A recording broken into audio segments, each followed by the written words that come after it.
చెప్పండి మోడీ గారి టైంలో ఏం జరిగిందో. మణిపూర్ గురించి ఒక్క మాట మాట్లాడారా? మణిపూర్లో జరుగుతున్నంత అన్యాయం గోద్రా కన్నా అన్యాయం మణిపూర్లో వేళ జరుగుతున్నది. ఒక్క మాట మాట్లాడరా? తప్పయ్యా ఇదని.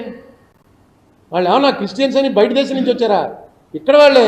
ఇప్పుడు మనకు మారేడుమిల్లి దాటి సట్లవాడ, బోధులూరు ఆ ఊళ్ళు వెళ్తే ఆ ఊళ్ళన్నింటిలో చర్చిలు ఉంటాయి. మనం ఎప్పుడు వెళ్ళి అక్కడ గుడి కట్టడానికి ప్రయత్నం చేయలేదు. వాళ్ళు చర్చిలు కట్టారు. అక్కడ ఉన్న ట్రైబల్స్ అంతా క్రిస్టియన్స్గా మారారు. ఈవేళ వాళ్ళు విదేశీయులు, వీళ్ళే దేశానికి అనర్థం, వీళ్ళని ఉండకూడదు అంటే అదెక్కడ న్యాయం? ఇది మీరు చెప్పిన కరెక్టే. దీనికి రెండూ చూడాలి.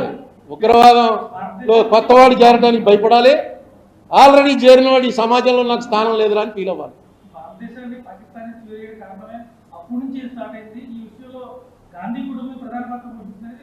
అసలు గాంధీ వాళ్ళ అమ్మకు పుట్టలేదని తెలియదు, వాళ్ళ నాన్న పుట్టలేదు, చూడలేదు అది మీరు. గాంధీ కానీ నెహ్రూ కానీ వీళ్ళెవ్వరూ కూడా వాళ్ళ తల్లిదండ్రులు పుట్టిన వాళ్ళు కాదు. అన్నీ వస్తున్నాయి. ఈ నిన్న మొన్న చూశాను, ఖర్గే ఆస్తులు మోడీ గారు చదివెట్ట.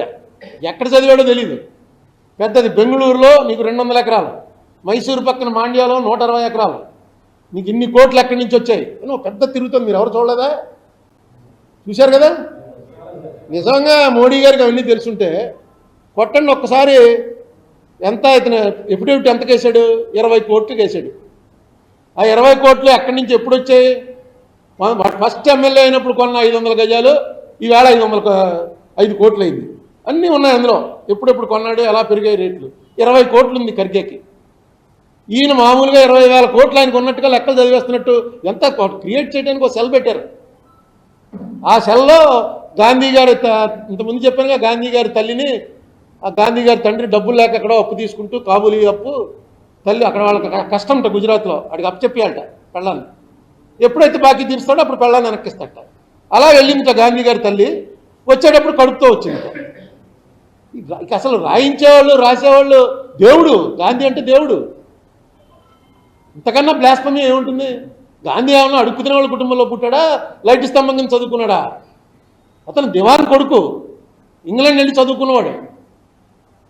గాంధీ ఏదో గోచిగొడ్డ కట్టు తిరిగాడన్నా, గోచిగొడ్డ మన కోసం కట్టుకున్నాడు. అతను ఒరిజినల్గా ఈ కెన్ ఎఫర్ట్, చాలా రిచ్. ఒక దేశానికి రాజ్కోట్ ఏదో సంస్థానానికి దివాను వాళ్ళ నాన్న. మరి వీళ్ళు ఇష్టం రాస్తారు. మన జనరేషన్కి తెలీదు, చదివి ఇలాగా అనుకుంటున్నారు.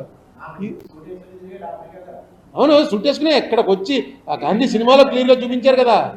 ఇక్కడికి వచ్చి ఇండియా అంతా ఒకసారి తిరగాలని తిరుగుతూ ఎక్కడో ఒక నది దగ్గర ఆడవాళ్ళందరూ కూడా స్నానాలు చేస్తున్నారు, ఆడ మగ పిల్లలను.